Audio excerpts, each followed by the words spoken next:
pinag-aralan at status.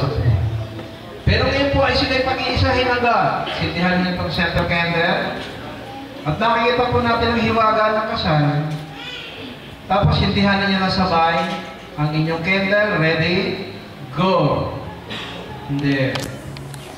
Sabi ko, hihipa niyo ng sabay. Ready? Go! Wala ko kung sinong nauna, siya po nang mamamatay. Just na nakakaalam kung sinong mauna. So, this center candle cannot be divided. Let your plans be mutual. At pag-iisahin ng Diyos ang inyong plano at layunin. You are no longer two, but you will become one. Blessed in the sight of God, also in the sight of community.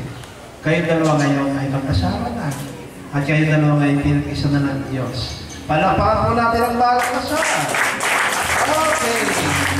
By the virtue and power that God has entrusted to me as a minister of the gospel, by the Northern and Apple Gospel Church and by the Republic of the Philippines, I, Bishop Leslie Manalo, I pronounce all of you, husband and wife, in the eyes of community, mabuhay ang bagong kasama.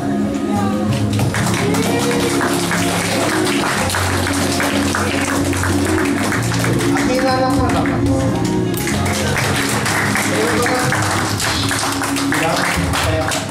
And now, ladies and gentlemen, it is an honor and joy to present all of you, Mr. and Mrs. Michael Mantang Benavides. Mabuhay ang bagong kasama. Tumayo tayo lahat! Yay! Tayo! Palakpak! Come on! O lahat ng mata, dito titingin. Dahil makakakit tayo ng partial honeymoon.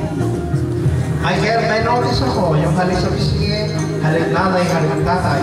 Isa loob, halik lolo, halik lola, isa liig, halik vampira yun. Sige, be sure ha, kasi reklamadari yung mga photographer na yan. Para hindi mapik. Okay? You may now kiss your bride. Kaya ng dati mo ginagawa. Wait. Formation. Ready?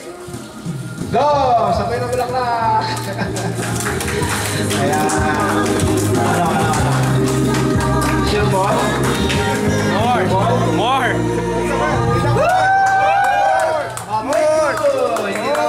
Pinakanan! Taka lang! Teka. Teka!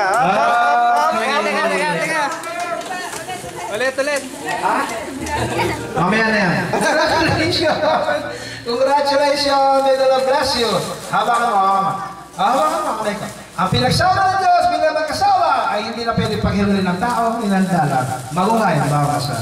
Okay! Okay, magbibitaw. Magkaroon ng kamay. Si Kuya. Kuya, mamaya. Punta kayo kay ate, kayo yung magbigay galang.